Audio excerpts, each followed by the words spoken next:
Hello and welcome once again to OCHATO, the fortnightly podcast where we drink tea and review manga. I'm Oliver. And I'm Suellen. And I'm Jade. Every 2 weeks, we pick a manga that one of us have recommended, and we read up to a certain chapter and discuss the manga with a megaton of spoilers. This week, we are reading To Your Eternity by Yoshitoki Oima. And we're reading up to chapter 24, which is the end of volume 3. This was recommended by me, but before diving in, we must know the answer to the most important question. What is everyone drinking? I'm drinking sticky toffee hot chocolate. Wow. That is Getting in the winter vibes. Do you have milk in there as well? Yes, I tend to. So I don't want to drink too much milk because, I feel like you can really finish up a carton of milk pretty quickly if you use milk a lot. So I just use hot water first. Unforgivable. And then add milk. Unforgivable. I do the same, Suellen. Yeah. What am I going to do? Microwave the milk to make it hot? No, you heat it up in a pot. That's a So lot much effort. Yeah. You are correct. I will admit that. Yes, You have it is. to wash up the pot. I'm going to say it. What's wrong with microwaving tea?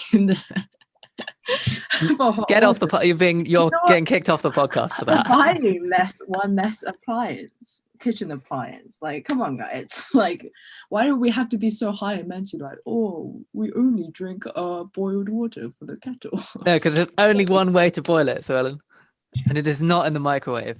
It works. It works. I'll give you that. It works. Yeah. I'm drinking Yorkshire Tea's malted biscuit brew. Ooh. That I usually drink in the mornings, but I woke up quite late and I'm going to go to sleep quite late tonight, so I thought I might as well stay awake. Fair enough. That's fair. Yeah. Today I've got the Dorset Tea Blackberry Syllabub, which is quite nice. It's the first time I've had it. It's been sitting in we've got like a tea section in my kitchen that normally I'm just going for the English breakfast, normal or decaf, but I thought I'd mix it up today. Sorry, how do you spell syllabub? Syllabub. I've never. What is it? Jade, I have no idea. It said it on the front of the packet. It is tasty, is what it is. It smells great. It tastes pretty good. Did you have to add anything like milk? No. It's basically blackberry tea. So I would not recommend putting milk in. Okay, that sounds good. I've in this case I just put hot water on it. Done in the kettle. No kidding. It's good. Yeah, it's good. On to the manga. So this was first To Your Eternity by Yoshitoki Oima, was first published in November of 2016 in the Weekly Shonen magazine. It's still going as of, November 2020. So it's doing well. This is a manga I tried reading quite a while back. And then, I don't know, I think it hit me pretty hard and I had to stop reading for a while. It might have been during exams, which might have been why. That was too much stress in one area. But I'm very pleased we've picked it back up since. What are your first impressions? So I had been pre-warned by you guys to expect some tears to drop, and they did drop indeed. Like, even from the start, there was something very sad about it. Like when they said that the last horned deer died a year ago in this desolate landscape with this only one person and their dead dog. That was pretty sad, and it just kind of got a bit sadder as I went on. But I like to think that there's a graph that you can make using this manga of like sadness levels and time, and it would probably be like this, like a kind of sine wave. But yeah, spoken really... truly like a physicist. I just can't escape it. I think it had a really solid start, very narrator driven at the start, which I thought was interesting as it transitioned from, eventually from, the orb being described to it encapsulating all these different forms and identities, and then moving on to, gaining its own independence, speech, thoughts, relationships. And seemed very dystopian, But I think that was what intrigued me from the beginning. What about you, Suellen? Yeah, at first I read a few pages and then just left it. I never really picked it up until I found out the mangaka was the mangaka of A Silent Voice. And I know it's probably going to be sad. At first, I think it didn't interest me because I was confused, and I think I wasn't. I saw that it was going to be heavy, much like Ollie, kind of like, oof, this is either be really like story driven, plot driven, or that it's going to be really sad. But because I enjoyed Silent Voice a lot, so I was curious that this seemed more of a sort of fantasy fantasy genre. So I was very curious what this manga could bring to this genre, because her other work is more sort of contemporary and slice of life more slice of lifey drama-y. Yeah. More accurate. And then I found out, and you can indeed mesh drama and emotions with fantasy very quickly. First chapter right off, already teary-eyed. So yeah, I think it just like any of types of like media that I kind of consume, they have to have like really good characters. And yes, this manga has a wide range of people who have flaws but also are equally endearing. So that's what really like pulled me along, because I'm just excited to see what kind of people or creatures that the main character meets, but also knowing how every story ends, kind of like you kind of get into a pattern. You're like, who's gonna die next? Yeah. It's kind of like a sad way of looking at it, but the first one or two stories, their deaths, like you kind of get a nice sort of ending to it, kind of question mark. Kind of. We'll dive deeper further into a discussion, but yeah, it really hit me hard and can't stop reading. That's fair. I suppose pretty much the same here. When I'm gonna kind of discount the very first reading I did of it, because one, it was ages back, and two, I don't think I gave it the attention it deserves. So reading it this time, it did have a very kind of bleak start, I think. We start off basically in this frosty wasteland, and then the orb becomes a rock, becomes a slime, an amoeba, moss. That's it. Yeah. Yeah. And then becomes Joanne, not sure. The boy's wolf, who had died, and it's just very like, I don't know. I thought actually the first bit was kind of the hardest to get it, like for me, because there's this really desolate landscape. This guy's wolf has just died, kind of come back to life as this immortal, or the immortals come back as the wolf, and then you've just got this boy who's like been left by his family for whatever reason and just abandoned in this wilderness, which I don't know, that just messed me up. Definitely. And you just see how sort of he struggled, like he knows that he's abandoned and that there's no way they're going to come back, but he keeps like putting up this life for himself. In moments of weakness, you see him like sort of almost on the brink of breaking down, but he quickly turns around like, oh well, I guess it's another day. Yeah. Why am I with you? I guess you kind of have to in that situation. Yeah, that's what's like heartbreaking about it. You're like, oh, yeah, no. Me like sniffling as I'm reading this in bed. Yeah, and it was, so we do actually meet quite a few characters. Up to the end of volume 3, so chapter 24, we meet a few key ones. Those being the boy, of course, who's unnamed. He's the first one that the entity meets. We've got March, who's the little girl. We've got Perona, who's like the little girl's big sister. She's not actually her big sister, but she kind of acts like one. There's a girl called Hayase. We're gonna go with, because I can't pronounce anything. Who's an official from the land of Yaname, and she drives a lot of the events in what I like to think of as Arc 2 or Arc 1 after the introduction arc with the boy. Mhm. And then we get some other ones like Gugu, who is the boy with the mask. We've got Rayan, who's the pretty girl that Gugu likes, and some others too. So there's quite a few characters actually, and in my opinion, I really like them all. I thought that they all had quite good motives for what they were doing. They were consistent. They were likable. Even the ones that did arguably evil things, like for example, the booze man, with the whole "Hey, I'm gonna brew alcohol inside of you," which is not particular. You know, I think that the humanitarian society would like to have some words. But there are a lot of characters. Did any of them stand out in particular to either of you? I read this manga for the first time I read it was quite a while ago. Well, I think it's like earlier this year or late last year. So I think when I know that we're doing this for this episode, I was thinking back like who's like the most memorable character, and for me it was Gugu and March and her sister. I don't know why. I think because, well, in part, for Gugu, it's because so much has happened to him. He had a family member whom he trusted and loved unconditionally, basically betrayed him, like just took off when he was very young. And that in doing a good deed, he sort of basically messed up his face.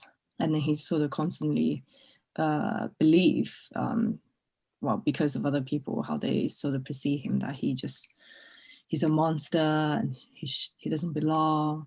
And it's just a lot of hardship, but he manages sort of like, well, through the help of Fushi, also his own sort of like self-preservation, that he managed to sort of accomplish a lot, so he, at the end of volume 3, that we discovered that he used his, this morbid alcohol sac that he has in his body to help a friend in need, which was pretty cool. So yeah, I thought his story was very engaging, and yeah, I just want to root for him because he's so he's been through too much, man.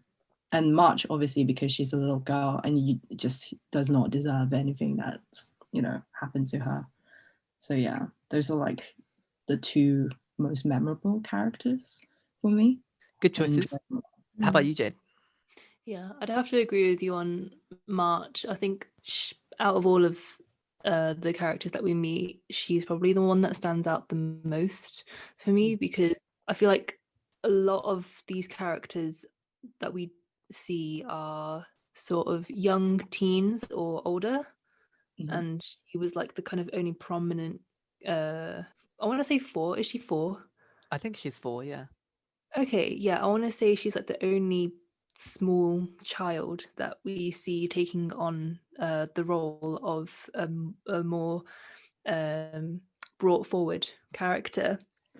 And I just got too invested in her storyline, and I just love her so much. I love the scenes where she's throwing fruit down to Fushi. Oh my gosh. That scene when she's like, they're fighting over the fruit and she starts off like just being, kind of cute, and then gets angry at him.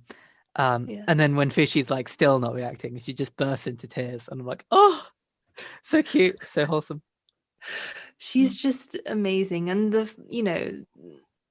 I find her kind of storyline kind of sad, where she just all she wants to do is grow up, and she didn't even get a chance to do that because she fucking dies. Like that crushed me. Man, that scene was the one where I started properly crying. Like it was just the scene where a very dead March started saying that she didn't want to die, and her ghost was just looking at Perona and Fushi, who were looking amongst the wreckage, and like, okay, it was intense. Yeah. Close my photo viewer and step back away from the computer for a bit. So just it's not the kind of manga you can binge read and get invested. No, I agree. Yeah, I really like that the mangaka sort of invests value into the characters and their relationships and their whole reason for wanting to exist. So I'd say March for me. What Yep. about you, Oliver? Honestly, same. It was, for me, it was the bit when Perona, the bigger sister, comes back to March's parents with the letter. Oh, mate. Oh, Yeah. that scene. I just couldn't. I had to Yeah. stop for a while. Um, but we did, I think, Suellen, you brought up a really interesting point earlier about how Gugu was looking for basically like a different life because he wasn't happy with his. And I'd like to then pose a question to you. Do you think Gugu would have been happier in the long term if he'd not been in that accident? It's hard because of these series of events that he sort of manages to meet the booze man, and then even though like he gives some interesting advice, if I remember correctly, that it was essentially like you have to make yourself appealing in other ways if you like make up in your face or something, and that's why he's like start working out and stuff. Yeah, then he's managed to meet like Fushi. And I don't think necessarily he would be happier, but he would just live he just continue to work on the fields, right? Like, I don't think anything would change for him. It's like that accident, it's like a big disruptor to his life. Otherwise, I feel like he would have just kept working. And maybe by chance, he would end up working at Boozman's shop again. And maybe like the love story between Gugu and Rayan? I've been going with Rayan. Should we go with Rayan? Rayan? Yeah, maybe have blossomed quicker. But yeah, as for like, I don't know, maybe he would have been just as happy. But I feel like, yeah. What do you think, Jane? Yeah, I'm not really sure because I feel like he places a lot of value on himself through his features because and I totally get it, like that's why he uses is it a bucket or a helmet for his head? Yeah, like a helmet. Yeah, so in that sense, maybe it's something that he's not too settled about in his mind, because it obviously kind of tears him up a little when he refuses to show his face to Rayan. But on the other hand, this is his chance to meet her and become friends with her. And as you said, Suellen, it's would he have still gone on to be in his position even if he wasn't in the accident? Yeah, who knows. I thought happiness was quite an interesting subject that they touch on in here because there's a scene where Rayan has basically run away, and I think it's one of his earliest meetings, or Gugu's earliest meetings with her, and eventually she starts complaining about parts of her life, and of course Gugu and his brother had been like, man, imagine if we'd been born in that mansion, we'd have a family that cares for us, we'd eat food every day, it would be great, and we'd be happy. And then they meet Rayan, who has that. She is the one that lives in the mansion. She has the food, and clearly she's really unhappy. And from Gugu's perspective, it's easy to be like, oh, your problems aren't really problems, are they? And he effectively says that to her, which of course, she finds just awful, because for her they are really big problems. And I thought that linked quite nicely back to Gugu's line of essentially life is what you make of it.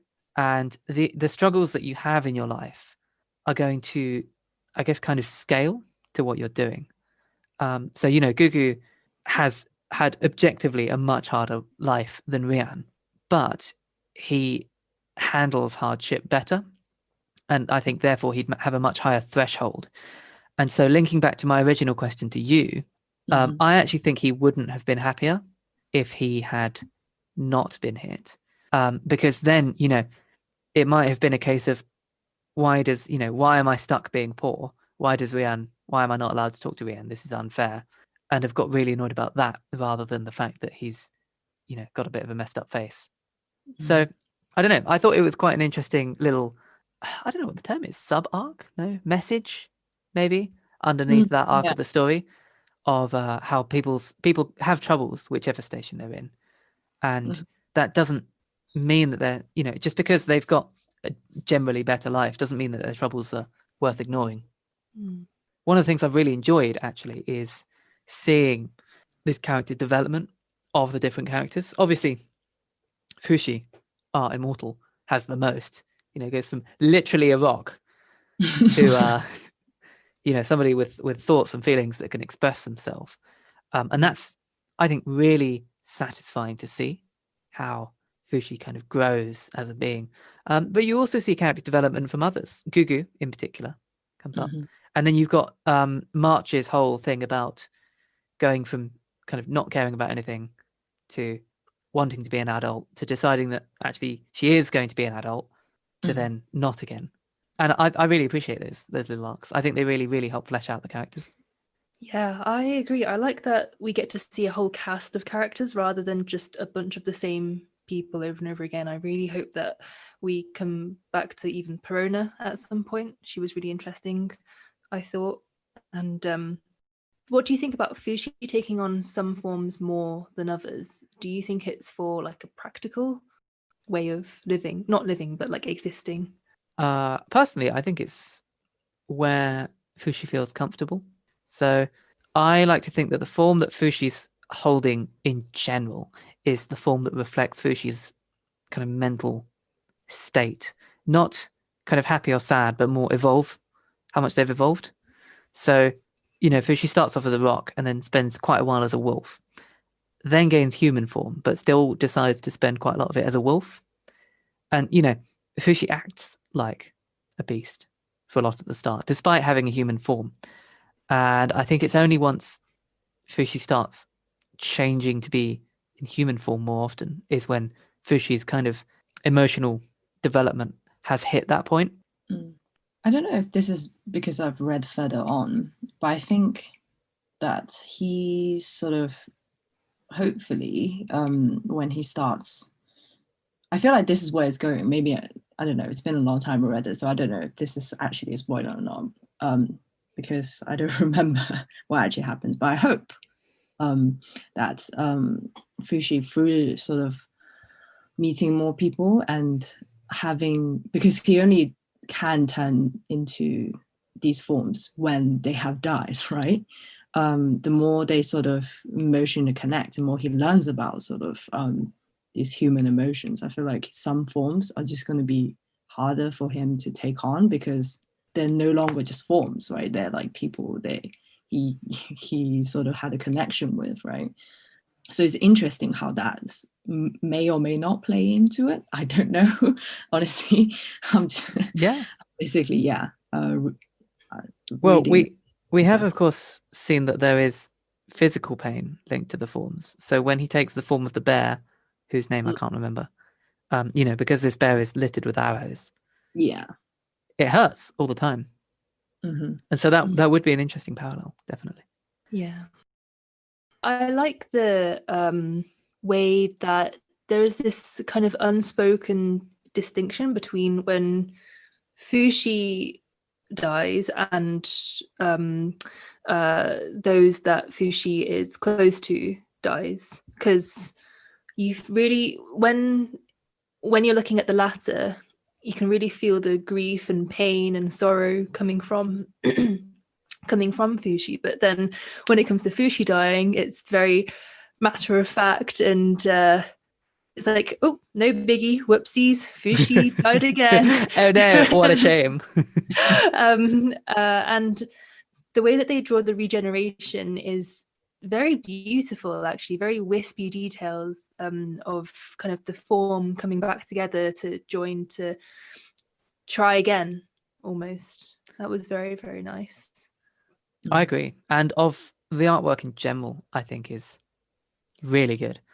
It's it's beautiful. We get expressive characters that, as is the classic test, if they were to swap clothes, you could definitely tell them apart. Yeah. And you get sometimes you get really nice kind of panoramic shots that are just gorgeous. This is up there with my favorites for art style, I think. I also really like the use of blacks. So you see this when Gugu's looking at his face, or when looking at basically any of the beholder, who's the like hooded figure that talks to Fushi? The creepy guy. Yeah, the creepy guy. Well, there's a few creepy guys in this, like Oh, the knocker. You know, The the knocker? creepy forest spirit thing that tries to kill Fushi. Oh, yeah. Yeah. Yeah, I Yeah. think it does. It works really well for not only your expressive characters like March, who is so cute in the art style, but also the creepier ones like the knockers or the beholder. Yeah. I found that there was a great variety of skill when it came to the art, from drawing really creepy people to dogs and bears and other animals, and all the different expressions when, March is there with tears in her eyes saying, I want to be an adult, and other really sad moments as well, and even the comedic moments, they're very well drawn. And I really like that they make use of the action in this manga, because I noticed that some point, even when Gugu was upside down in the panel, the text was also upside down, which I thought was really, really innovative. It's a good way of doing it. Action scenes were really well drawn. Like, you can definitely tell what's going on the whole time, and it's very clean. Like, It's very clean. Yeah. Yeah, because I think Yeah. it's interesting that you mentioned like the black and white colors. It, for most of the panels, I feel like it's very bright because it's used a lot of the mangaka sort of focus more on the line works than like any of the shadings and such. So when you see these action sequence, it looks very cool because it's like behind in front of like a white background. So yeah, it's very pristine and very cool to look at. Whether Fushi is fighting in wolf form, or even as March, that was like really cute and also very cool. Yeah, definitely. Just wants those pairs again. I'm actually looking at one of the action scenes now. It's from a later volume. I will admit I got pretty sucked in. I'm now on volume 8, I think. Nice. And it's really easy to tell what's going on. You get a big sense of momentum. And I think one of the very few complaints I had for One Piece was I can't really tell. Was it One Piece? It might have been a different one. I'm sorry, One Piece, if it was not you. That while the action scenes are awesome, I can't really tell what's going on. Whereas in these, it's not only a really clean art style, but I'm not at any point confused as to what's happening, even with Fushi changing forms, which I really appreciate. I think I got a bit confused in some fight scenes, but that was because there were loads of branches and swirly, wispy things, and I couldn't really tell what was going on that well. But as long as the fight had a conclusion, then, that was all I really wanted. Do you think that there was a good balance between fight scenes and kind of relationship building scenes? Oh, good question. I.e. the rest of the story. Yeah, at least for me.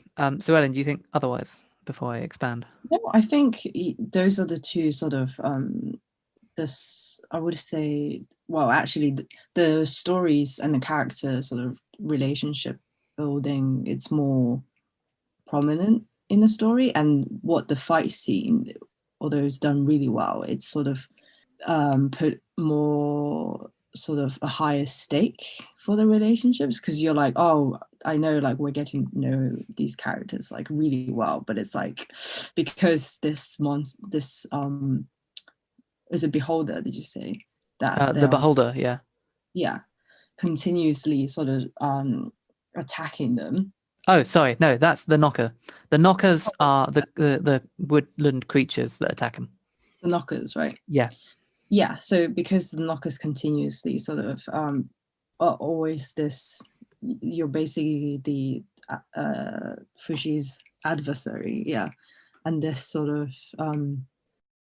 so it puts the stakes really high for all the characters, so it kind of makes the sort of more emotional moments, or the more cutesy wholesome moments, mean more, because you know that there's always, you don't know what's going to happen next, because there's this thing that might hurt everyone that you care and love about Yeah. in these stories.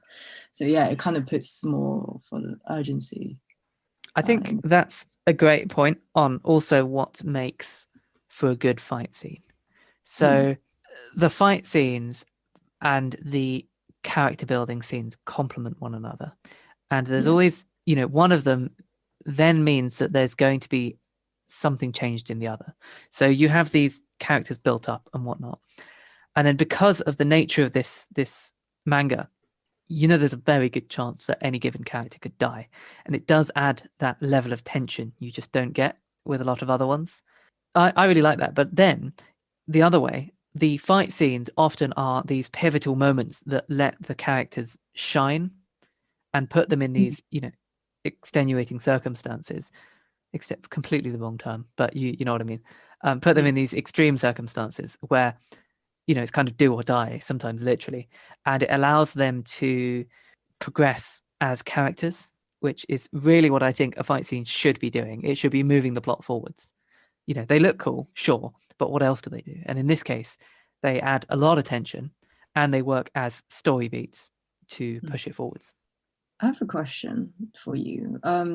Because we're kind of seeing a pattern here, right? Fushi meets new people, learns new things through them, gets attacked by the knocker, and things are at stake. And then characters may or may not die, and Fushi may or may not leave these characters because of either the knocker or because they're simply or dead. Because it is, I mean, yeah, that's what it is on paper, right? Where do you think, number one, if it continues that way, would you continue reading? Also, two, do you see anything changing in terms of how this sort of pattern goes on? Do you see it like stops completely? How do you think it will, Do you mean more broadly, as in like over the course of the whole story, or per arc? Yeah. Like, what do you see in the future? Do you feel like the whole story is about fighting the knocker or figure out why they're here?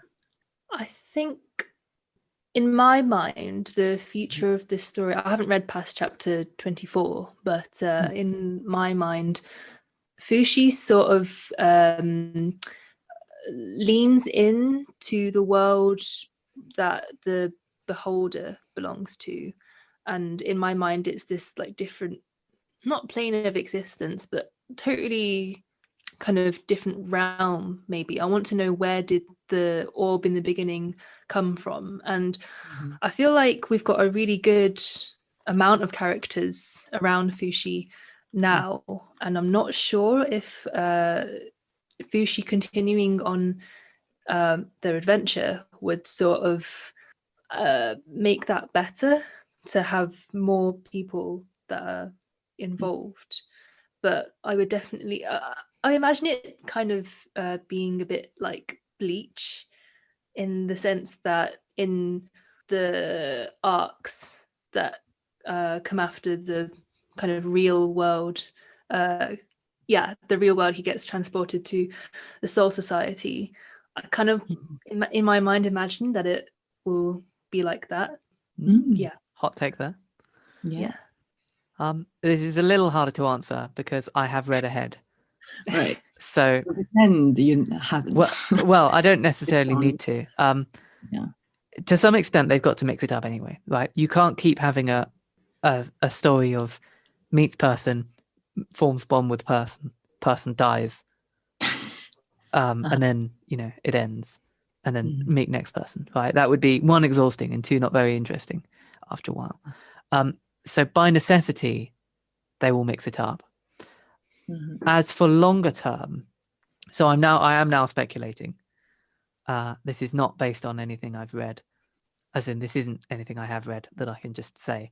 I think that we know that Fushi needs a certain amount of kind of stimuli to kind of grow.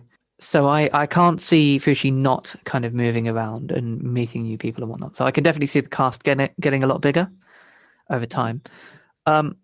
I'd be interested to see how they bring out an in cast. So, you can't just have everybody Fushi is involved with dying at the end of each arc. That just doesn't work. Similarly, you can't just bring all of the people along for each arc, because then you get an absolutely colossal cast. So I suppose we'll see. It'll be interesting. I can definitely see them mixing the formula up. And Jade, much like you, I'm really excited to see some of the more meta stuff. Who is the beholder? Why are they saying, Fushi, you must do this and whatnot? And where will it go from there? Yeah, I share the same sentiment. I can see the downside of having just Fushi meeting new characters, get some character development, and then they get tossed aside like plot devices, either in death or they just, Fushi leaves them. But I quite liked how seeing these characters, because each of the stories that being told they have a lot of I feel like I can feel a lot, like cry a lot over them, because each of them, like they all have their own struggles, because they're all humans in some way or another. You can sort of understand or relate to it, so it's quite wholesome in a way, but also not wholesome in a way, because there's this, would you say it's more sci-fi or was it fantasy? What do you mean?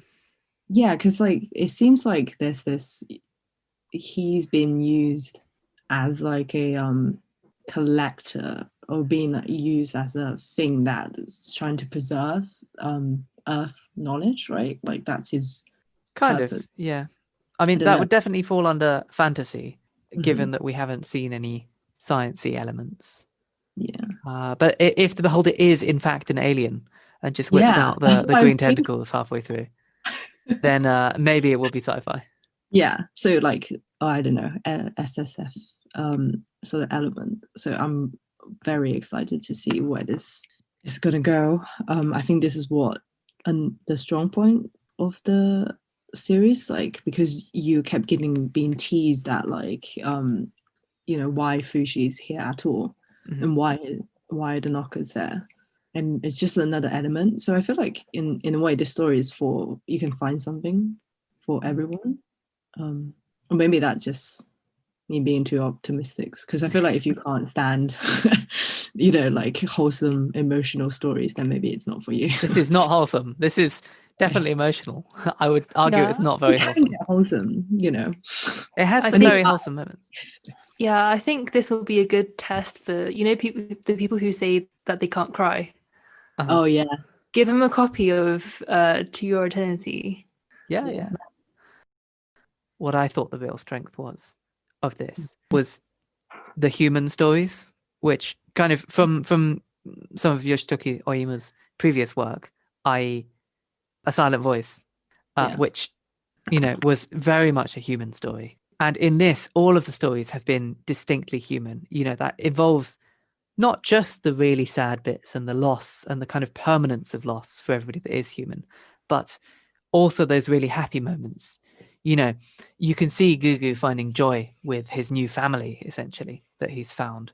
You can see some of the characters finding joy just from being with one another. The boy and his wolf, clearly much better together. And I know to some extent, and then would imagine to a further extent, that will be something that continues, that you get this really raw kind of humanity coming through, all the best and all the worst. And I think that is, for me, the real strength.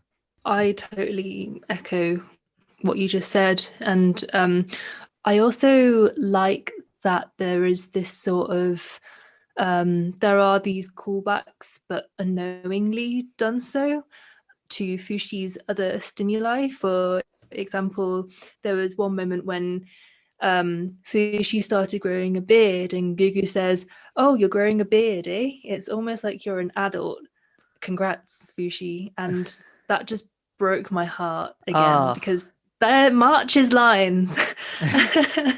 And and as you know, tears started coming again. But and as you were saying about humanity, I totally agree. You see the good sides of humanity and friendships and people looking out for each other and saving each other and caring for and providing for each other. But you also see this very dark side. I mean, this manga deals with genocide and cultural annihilation in March and Perona's arc. I think, if I understood it correctly, yeah, it really showcases the horrors of humanity as well. And I think that overall there's this balance that Fushi is trying to deal with, and maybe is that the reason why Fushi's there? Who knows? Possible. Suppose we'll find out. Yeah. I think one of the heartbreaking things that you just, Jade, you just gave an example of is that you're constantly gonna see throwbacks of what Fushi have learned from other characters and characters who have died. Yeah. Yeah, and it's like sometimes they're obvious and sometimes it's like a little reference that you just have to catch. I think for me, I think I caught one of the reference. I don't remember. It was a disc volume. It was something that Persona said about like life and something, and then sort of, yeah, it's just kind of cute. You notice these moments where Fushi is like saying things or doing things that he has learned from other people, and it just, you're like, oh. Yeah. He's learning. Yeah, and I feel like hopefully I both want this and don't want this, that in the future, like say like, you know, Fushi doesn't transform into March like at all, you're like almost like forget about her, and then at like some big moments in the future, like he transforms as like one of the beloved characters from the beginning, and you're like, oh my god. Yeah. Yeah, I totally see it happening, but also it'll definitely like bring me to tears. Yeah. I would do that to torture.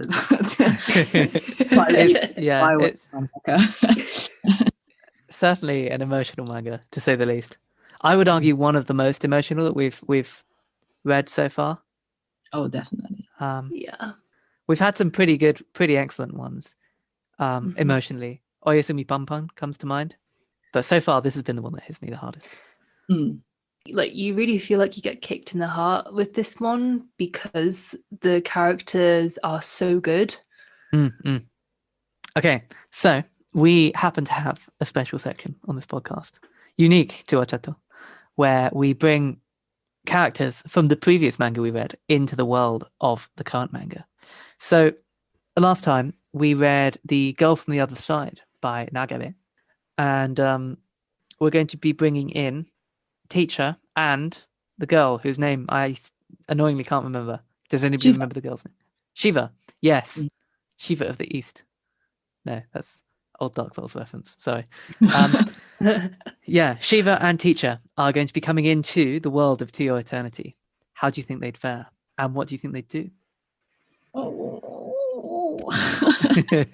I mean, I would love to see Fushi as Teacher or Shiva, but I'm not sure they'd be able to fight off the knockers.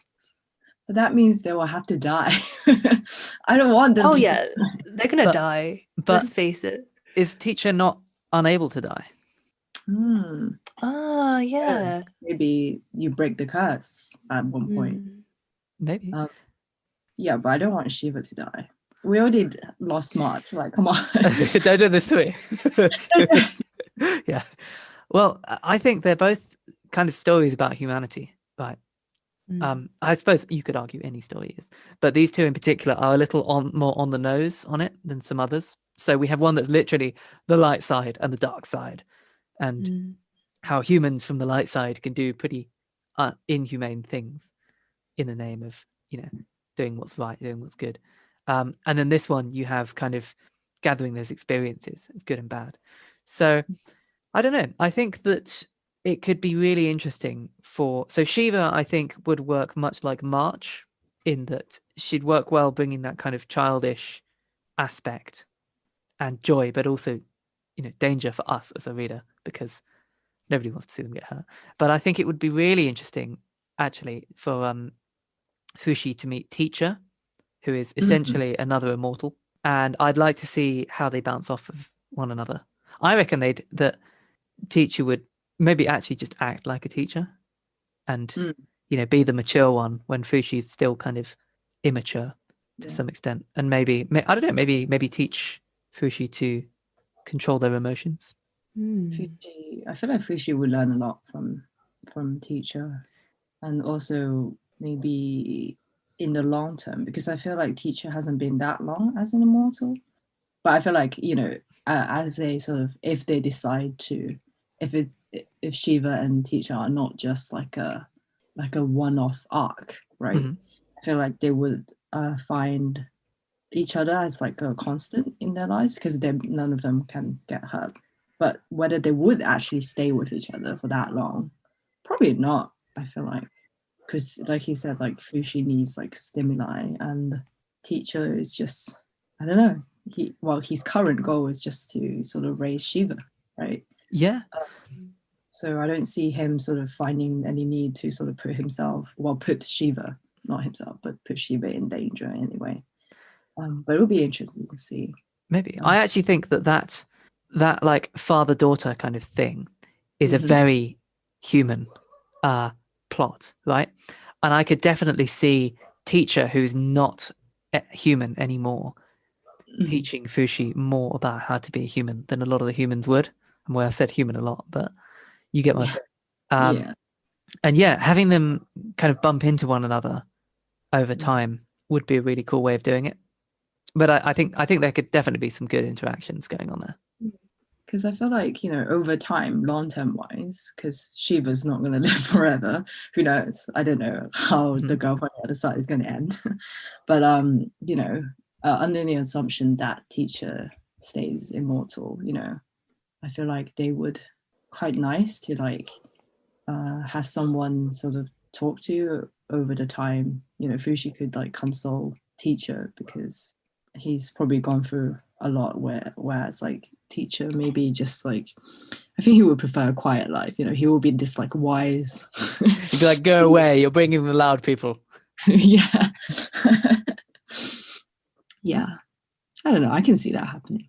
Yeah.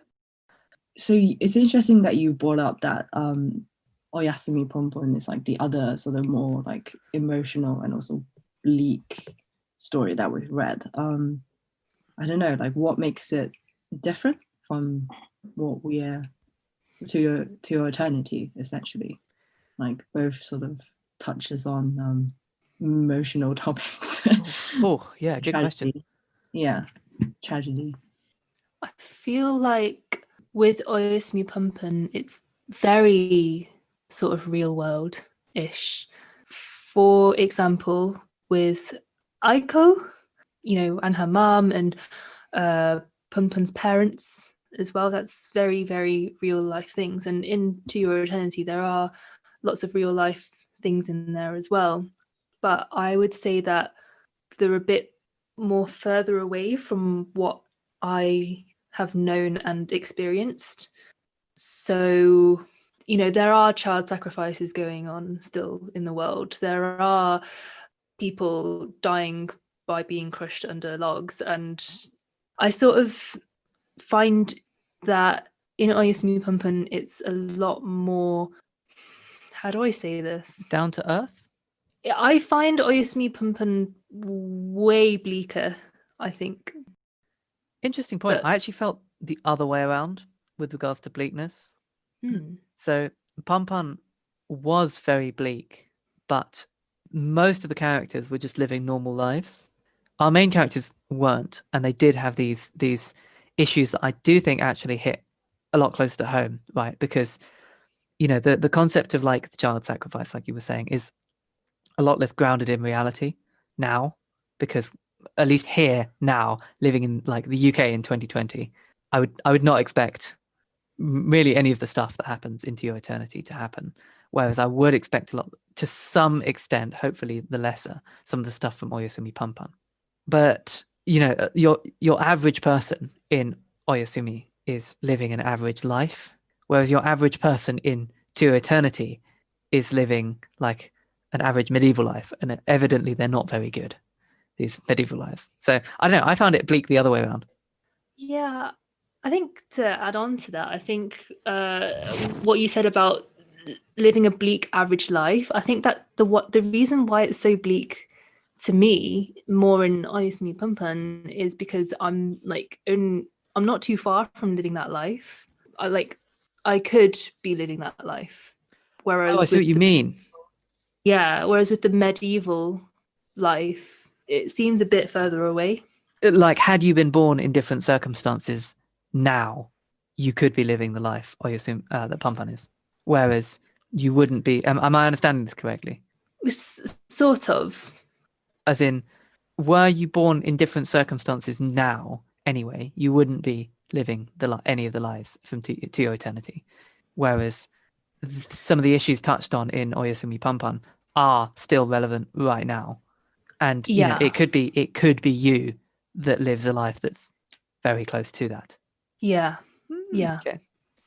That's interesting because for me, like, what I found is To Your Eternity, they really, their intention is for you to like the characters, and then when that sort of, that tragic event happens, you sort of feel it more, and also, they kind of make it really obvious what the message of these character stories are, because there's always this almost like shonen way of like, oh, you gotta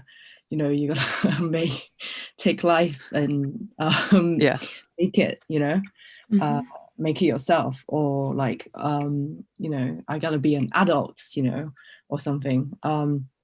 Whereas Oyasumi Pumpan is really up for interpretation, and it's like it hits more if you recognize what the story sort of is trying to tell you, and what, I guess it's fair to say that, some of the events are more relevant these times in Oyasumi Pumpan, so it could potentially, depending on the people you're like, feels a little more impact of the bleakness, whereas To Your Eternity is more metaphorical, like these events that are happening, it's sort of human sacrifice, and they're all being used as like devices to tell these messages, what it means to be an adult, or what it means to be human. So I guess both are bleak in different ways, and they're both trying to tell you some things, but